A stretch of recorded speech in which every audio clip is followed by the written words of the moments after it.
what did we do in the last lecture particularly? We are not going to be having time to recap a week, but what did we do in the last lecture particularly? We started talking about constrained optimization, all right? And we discussed that in constraint optimization, you cannot just like go ahead and take the derivative or the gradient of your function, equate to zero, reach a solution, because you have constraints that you need to take into account. We built something called the Lagrangian. From the Lagrangian, we got the infimum with respect to x over the Lagrangian in order to get something called the dual function. We demonstrated that the dual function is a lower bound on the optimal value you are seeking, and then we stopped there. Our job today will be primarily focused on demonstrating how to get through this D star, the highest value of this dual function, as close as possible, if not at the same value of B star. Remember that our goal was B star. We wanted to optimize a primal problem. And that is why we went to a dual problem, because we have some constraints. Now we want to get from the dual problem to the solution of the primal problem. That's our goal today, all right? But before we do that, we want to discuss two quick notes. So matrix A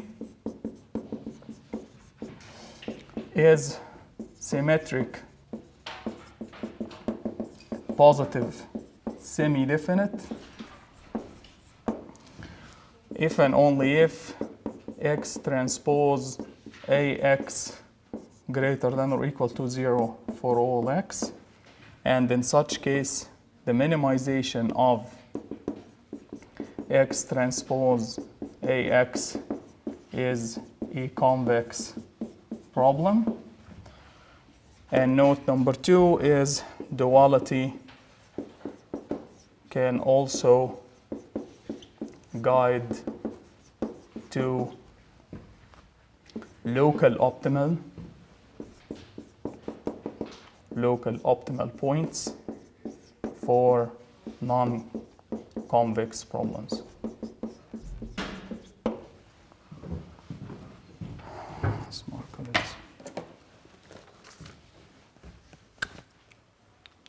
All right.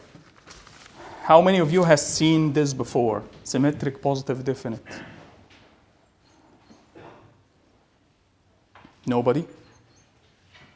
So a matrix that satisfies this property, that any x, when you have x transpose ax greater than or equal to 0, is called a symmetric, positive, semi-definite matrix. When this inequality becomes a strict inequality, so it's only greater than, it is symmetric, positive, definite matrix.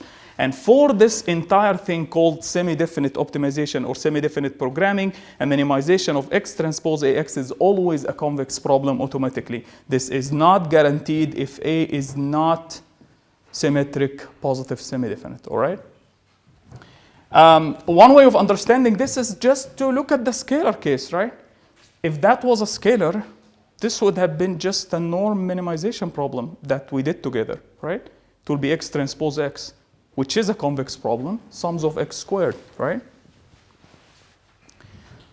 But this is quite important. The other thing that is also important that, yeah, we are focusing more on the cases of convex problems, but that doesn't mean duality doesn't help us for non-convex problems. That doesn't mean you are not going to be asked about non-convex problems.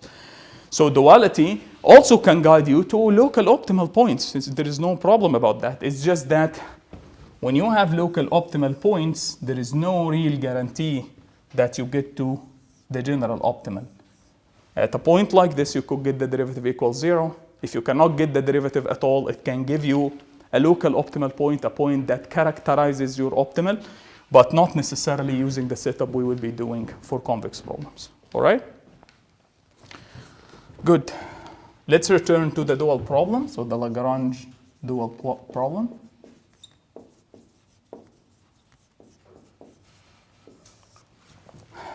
So we have maximization of G of lambda and nu subject to the constraint that lambda greater than or equal to 0. And it is a convex optimization problem with this G of lambda star and nu star equaling something we will call D star. All right. It is expected that we got to maximize this. There's nothing new about that. It's a lower bound. We want to maximize it in order to get P star. Can someone remind me why is this constraint needed? If number is negative, then we cannot say G is less than that. Thank you. So actually, that is the condition that guarantees the lower bound. Without it, all this is meaningless. Okay, so that is the condition that guarantees the lower bound, right? Because it was summation, lambda I, fi, the f's are less than or equal to 0, so you got to multiply by something that is greater than or equal to 0 to keep it a lower bound, right? It's a convex problem, and that is the solution of the problem. We have two cases, the weak duality, and for the weak duality, D star less than or equal to P star, and then we have the strong duality, and for the strong duality, D star actually equals P star. All right, it's getting interesting. Now we are moving steps further towards this. That's what we want. We want this, right? That's what we are seeking from the beginning. What are the conditions under which we achieve weak duality? Other than the constraint? Nothing. Weak duality is guaranteed. We already know that the best this G can give us is less than or equal to P star. There is nothing about that. What we want to discuss more and emphasize more on today is this, and we start up by something called Slater condition. So this holds if for a convex problem that is minimize f0 of x subject to fi of x less than or equal to 0 and ax equals b, there exists some x that belongs to the interior of the domain such that fi of x is strictly less than 0 and ax equals b, and these all together are called Slater's condition.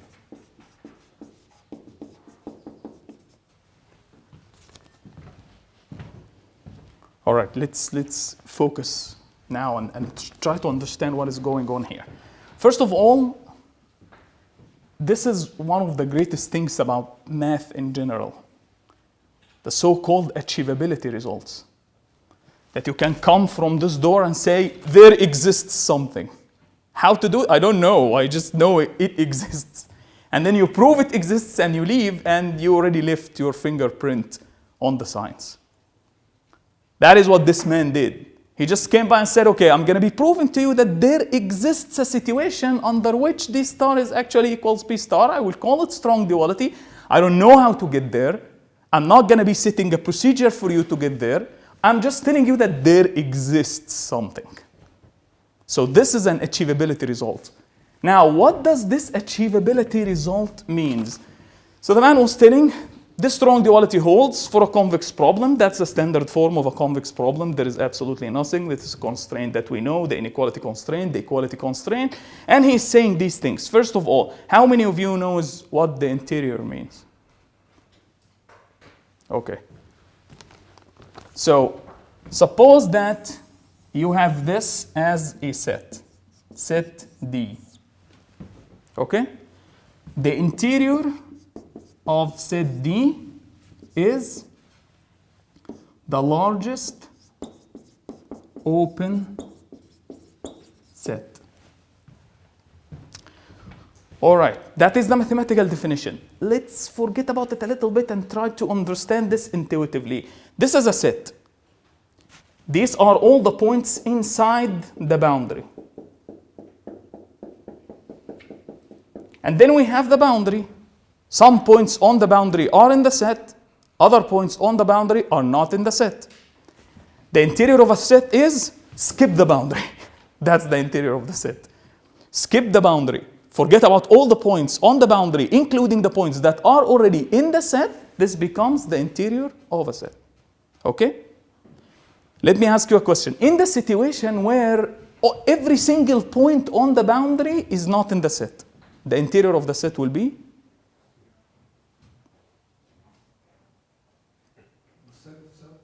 Thank you, right? And it is in this case called open set. Okay? So in a situation where all points on the boundary don't exist in the set, the interior of the set is the set. And it is in this case called open set. So Mr. Slater is saying everything will be fine if you are strict. That's what he is saying in like colloquial language. Everything will be fine if you are strict. If you are strictly inside your domain, if your inequalities are strict, there exists a solution to guarantee to you strong duality. That's what Mr. Slater is saying. All right? Let's try to check that on an example. That's again the standard linear programming problem. Minimum of C transpose X subject to AX less than or equal to B. And we want to identify the dual problem and Slater condition. Can someone help me with this Lagrangian? So it is C transpose X plus what? We did this like 2 or 3 times last lecture. So C transpose X plus? Exactly. Lambda transpose AX minus B. And then we already have a full idea about how to handle this thing and how to create its problem. Plus C plus A transpose lambda whole vector transpose X. And then what is G of lambda in this case? We know from last time. It's minus B transpose lambda under what condition?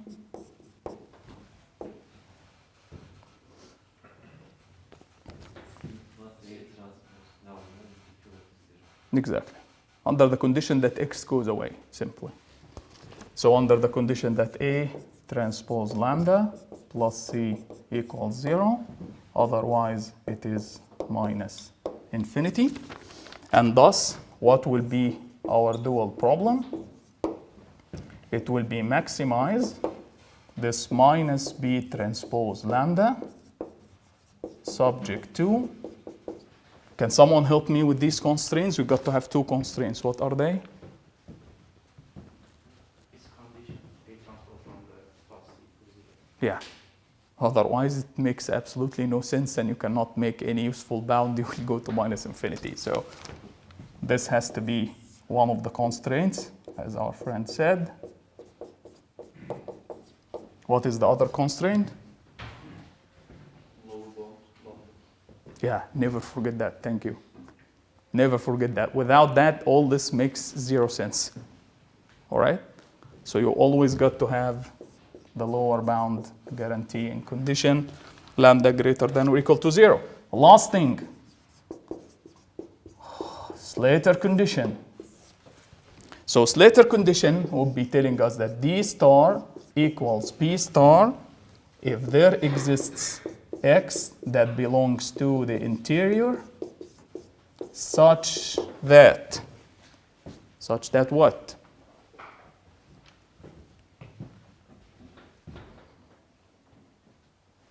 What is the condition here?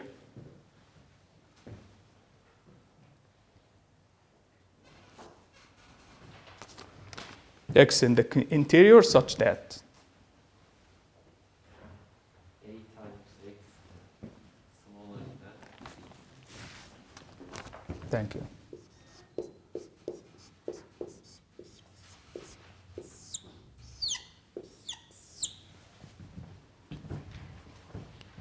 All right? Okay? Great. But science never stops. And then people came after that. And these 3 men, Karush, Kuhn, and Tucker, they actually told us how to do things until the end.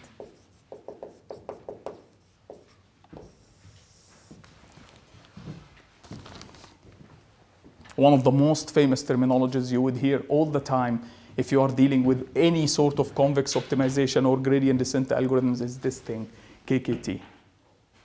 Karush-Kuhn-Tucker conditions. They came by and they said, oh, we got to build on what this man did. And they set to us a group of conditions that represent a procedure to actually get the primal optimal from the dual optimal. All right? What are these 4 conditions? So number 1, primal constraints.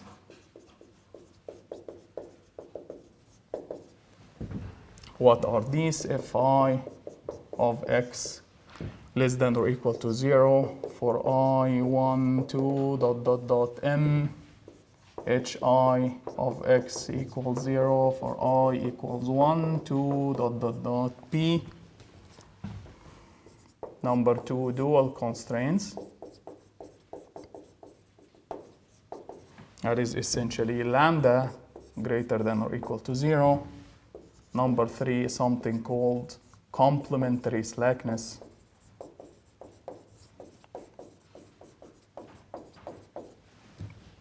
And that is lambda I, fi of x equals 0, I equals 1, 2, m. And finally, vanishing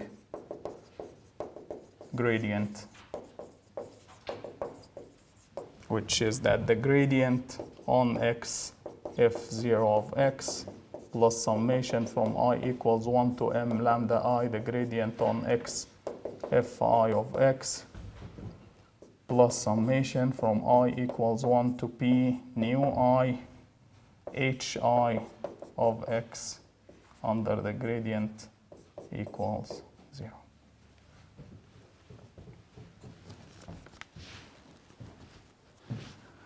All right, we have 4 conditions. How many of them do we just like understand immediately? Primal constraints, yeah, you've got to have them. Dual constraints, without them, this entire optimization problem is meaningless. Vanishing gradient, that's what we have been doing all the time to optimize anything. We get the gradient all the time. So there is absolutely nothing in the first. In 1, 2, 4. What is this? Does someone have an intuitive idea why we got to have this in order to get the primal and the dual optimal the same? Maybe something about the interior? No. And someone think a little bit about what we are doing today, what we did last time, and tell me why is this needed?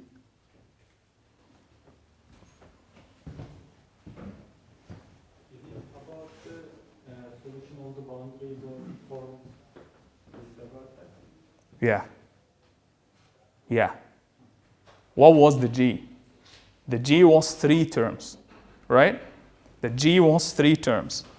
If you forget about this gradient, it was the objective function, inequality constraints, equality constraints. At the optimal, equality constraints will go away, so skip them, forget about them. The only thing preventing you from having a problem such that the dual and the primal are the same under optimality is this. That's the only one that remains. The only one that remains. So if this term is canceled out, you are gonna get to an optimal through the dual problem, right? Some of you don't really believe it, so we can do it mathematically.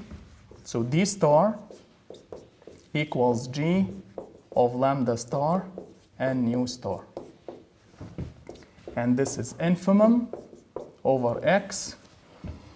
This big thing, F0 of X plus summation from I equals 1 to M lambda I star Fi of X plus summation from I equals 1 to P nu star Hi of X, bless you. we already know that this got to be, this is an infimum on all of this. So when you put x star, x prime, x1, x t, it has to be something bigger. This is the infimum, right? So we know that this already is less than or equal to f0 of x star plus summation from I equals 1 to n lambda I star fi of x star plus summation from I equals 1 to p nu star hi of x star. And there is nothing surprising here. What is this term under x star? Optimal satisfies the constraint. This is equality constraints. Goodbye. So this got to be less than or equal to, you have these three terms combined.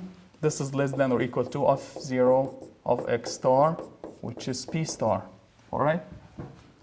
We didn't put any particular conditions on the lambda right now. What converts these two inequalities into equalities?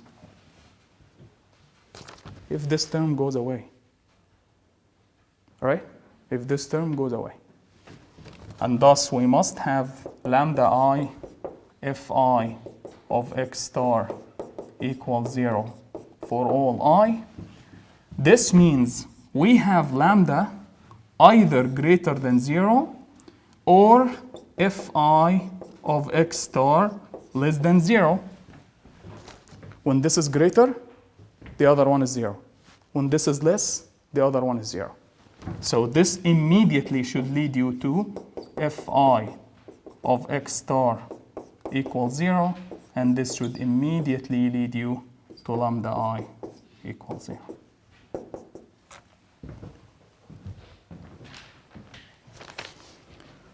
So also the name emerges from here, right? The name emerges from here, complementary slackness. They complement each other. One non-zero, the other is 0. One non-zero, the other is 0. All right? Everyone is okay until now? So now, what did we do one last time before we do a very important example? We were trying to get D star as close as possible to P star. Slater came and said, achievability results, there exists. I don't care how you do it. I tell you there exists and leave. And then those people came after him, the KKT, and said, yes, we can do it this way. All right? Great. Some of you at the moment, they got to a point thinking, oh, okay, like we did this linear least squares. It was close to machine learning problems. We were feeling the practicality of what is going on. But now we are like doing a lot of mathematics and we are getting confused. Where can we put all of this? I mean, some of you need a more practical example on the use of this. But before we do it, let me ask you a question first. How many of you feel the importance of this even before we do examples? One person, please. Why? I mean, in the end, all of these like estimation and optimization things we've been talking about are aiming at minimizing errors, right? Which is an optimization problem. It's just that the form of the error can be anything. It doesn't need to be the simple forms we were discussing in estimation and least squares, right? And in that case, you will be dealing with these things we were talking about. All right, so hopefully this example will help a lot.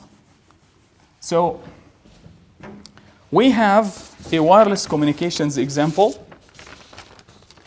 the water filling.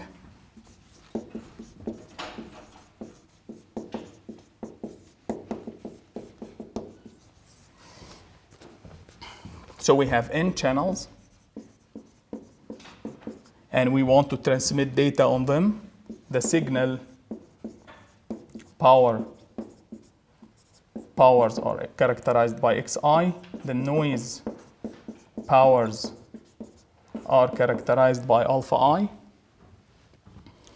And then the constraints we have is summation from I equals 1 to N, Xi equals 1, and we also have alpha I greater than 0, and we want to maximize this thing, summation from I equals 1 to n ln 1 plus xi over alpha I.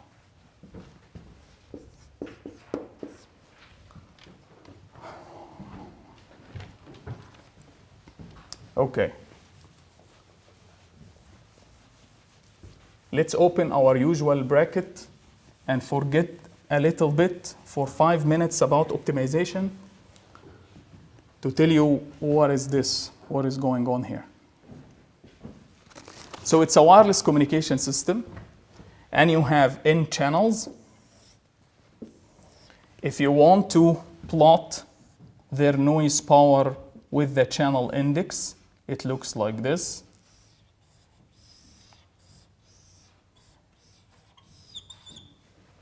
This is your index I, and this is the power. So obviously the channels are not uniform in terms of noise power. Some channels are good, some channels are average, some channels are bad. The problem you are trying to solve here is what fraction of my signal power should I put in each of these channels? What should I put here? What should I put here? What should I put here? What should I put here? And so on and so forth. All right? That fraction is not optimized on its own, so it's a fraction. That's why this constraint is the summation equals 1. We could have tried to do it as the summation of the energies in all the channels equals E, or the power equals P. It doesn't matter, it's the same logic.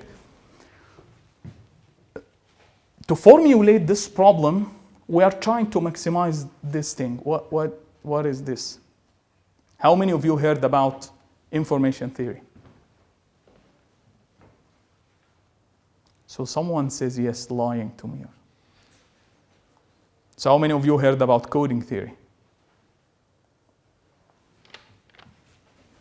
I need to go back a lot now. Okay. So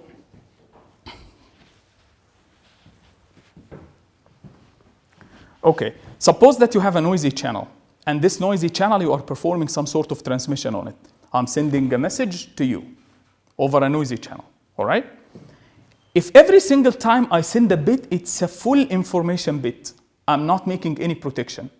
Every single time I'm using a channel, for every channel transmission, it's a bit, all right? Do you think, it's a noisy channel, do you think you will be capable of receiving all my information without errors at all? Impossible, right? So if you are transmitting data at rate 1, assuming binary transmission on a noisy channel, there is no chance you are going to be getting your information error-free.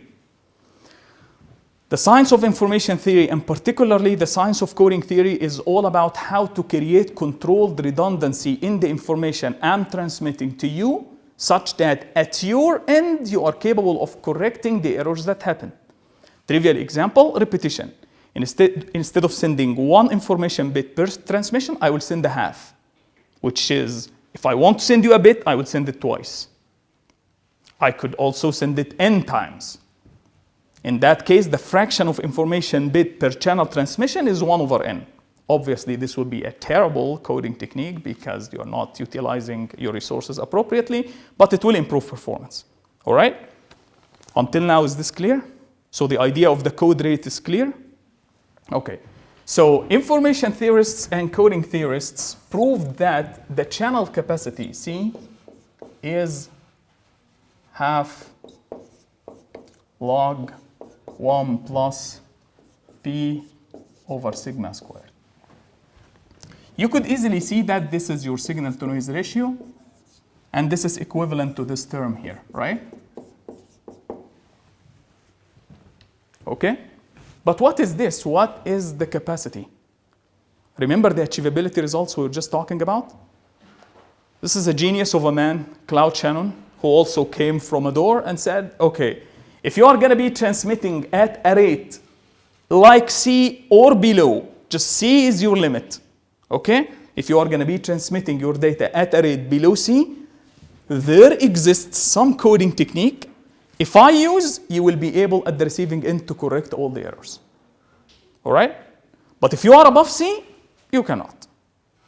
So for example, in the binary transmission, you could easily see that this C is less than 1. So under a certain channel, let's say if C is 0.7, if you are putting 0.8 bits per transmission, like 8 bits of data versus 2 bits of redundancy, you will not be able to correct all the errors.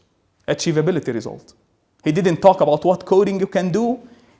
As a matter of fact, he did this result in 1948. Capacity achieving codes appeared like 30 years later. This is the no joke. So much so that there are people who invented capacity achieving codes like Rob Gallagher who did not know that they could be capacity achieving codes. And they knew 30 years later, in the 90s, more than 30. Now everyone is okay with this until now? Okay? So we want to maximize this, which is the so-called sum rate. All right, so let's solve this problem.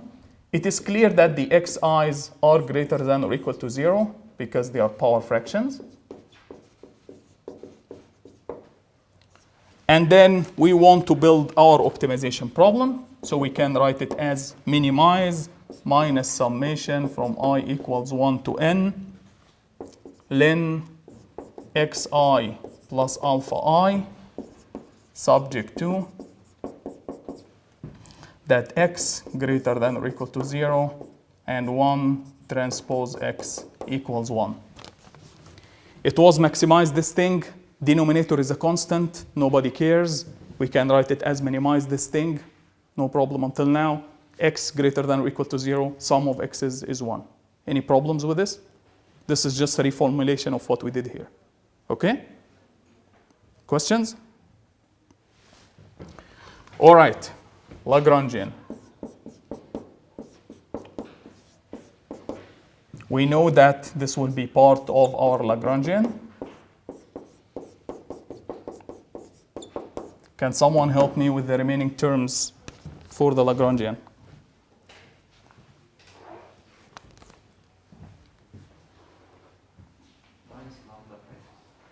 Who was talking? So minus summation from I equals 1 to n lambda I xi, which is exactly what you said. Why minus? Okay? Because here x is greater than or equal to 0. Our inequality conditions in the standard form are fi of x less than or equal to 0. All right? How about the last term? How many mu's should we have?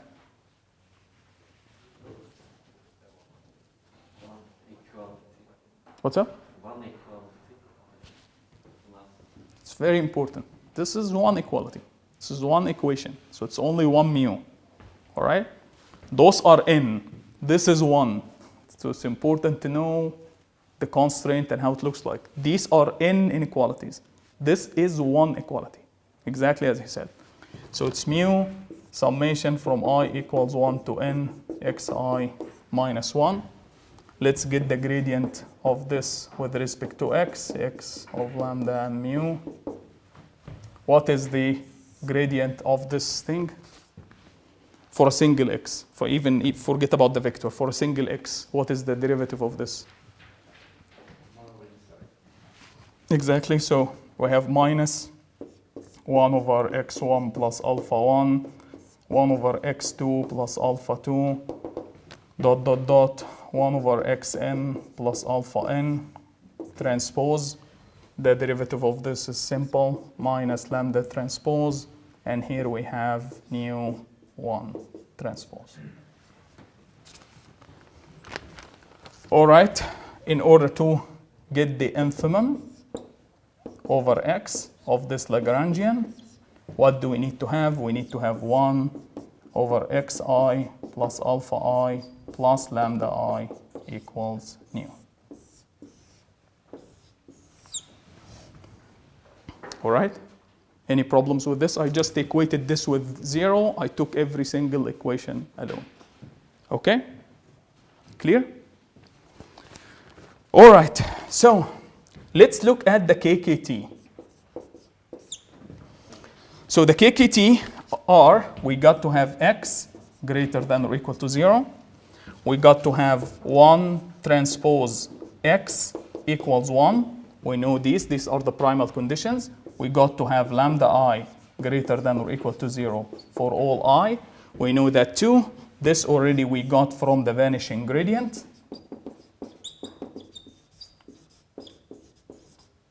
The only thing that remains is the complementary slackness, right? Good. Let's try to do the complementary slackness here together. If lambda I is 0, what happens? What happens?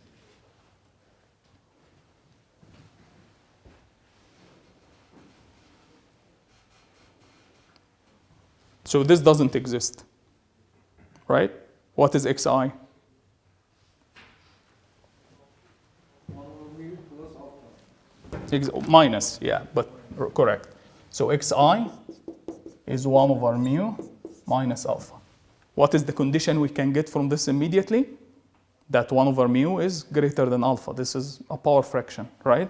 So mu is less than 1 over alpha. How about the other way around? xi is 0. What is the condition we get on lambda I?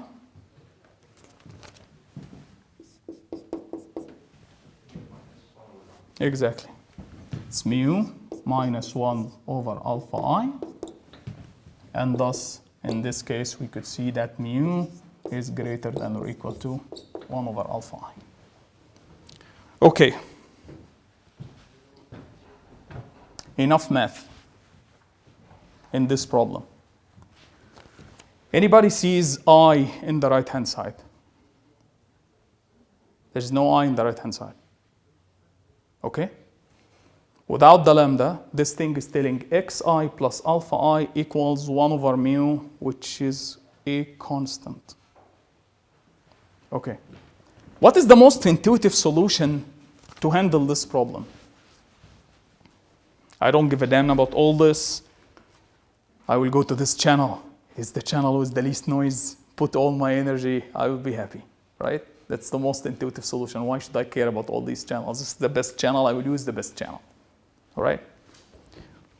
This is the greatness of math. It is telling you this is not right. And the optimal solution is this. When you were young, you were doing a famous experiment about these different pipes of water when you were like filling them from one side. How many remember this experiment?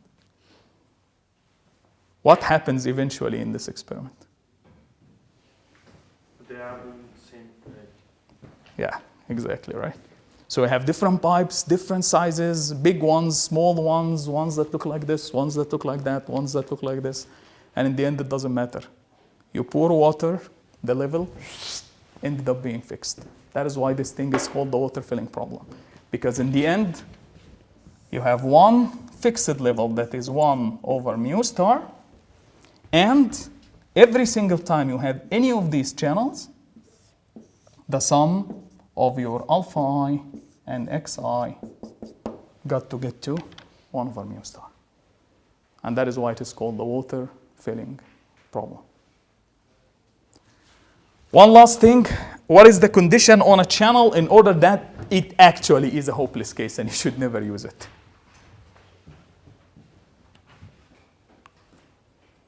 You could do it.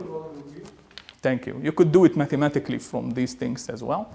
So when you have a channel that has its noise level above 1 over mu, yeah, this one is a hopeless case. The optimization is telling you, no, don't do that. This one, skip it. All right? Great. So the last thing we will do together before I will got to say like 2 announcements. So descent methods.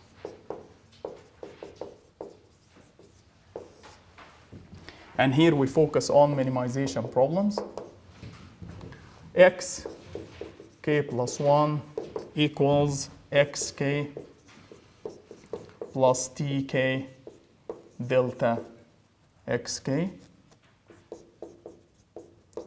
That can also be written in a different format as x plus equals x plus t delta x, or also x equals x plus t delta x. And since it is minimization, we have fxk plus 1 less than f of xk. As usual, before going through any details, what are we trying to do here? Yeah, life is not sunshine and rainbow. I mean, these things, they happen in certain problems, and other problems, they don't happen at all. In other problems, you will not be capable of getting a closed form solution. You will not. And in these cases, you use methods like these. I asked this question in the other lecture, and the answer was surprising, let's say, to me. Hopefully, it will be less surprising here. How many of you took any course of numerical analysis?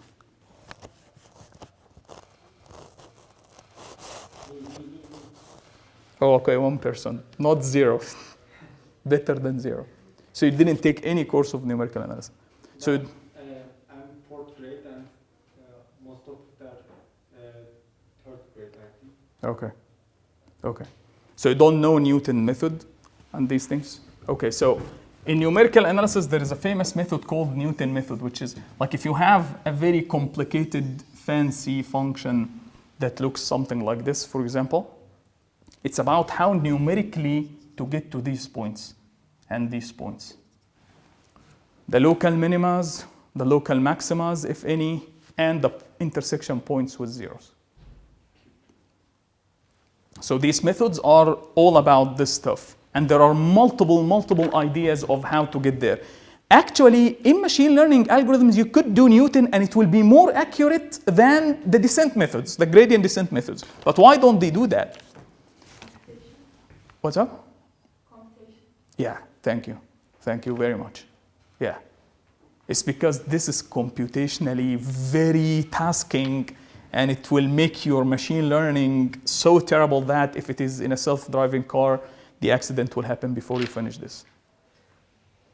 So there is no way you could do something like this, even though it will be more accurate. All right? So that's why we will do this thing. So this is just some numerical movement. So here, delta of xk is called the step direction. And this tk is called the step size or the step length. And what we want to do is we want to move from xk to xk plus 1 such that we are reducing. We are just looking at the minimization version here for simplicity. Okay? What is the key in these descent methods? The key is that the gradient x fx transpose times delta x got to be less than 0. And that is why this thing is called the descent direction. How many think this makes sense? How many think, looking at this makes sense? It got to be the case. Okay? Why? Let's take the most trivial example again, that we don't really have a vector or anything, we just have some function that looks like this. What is the gradient in this case? It is this. It is negative here, it is positive here. When it is negative, you got to be moving positive. You got to be moving such that the new x is greater than the old x. When it is positive, you got to be moving negative such that the new x is less than the old x. This is what makes you move in the direction of the minimum. All right? So this relation is a generic relation. These are for all descent methods. How about the gradient descent method?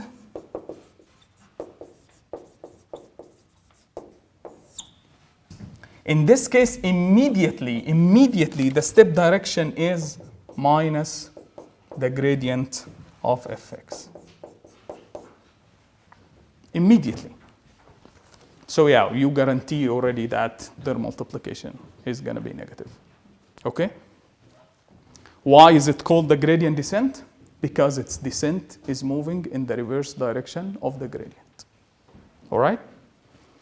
Okay, let's write a pseudo algorithm for what you will always see in any machine learning algorithm with some modifications more or less. So given a starting point, x that is in the domain. And then you are making a for loop, repeating 3 steps.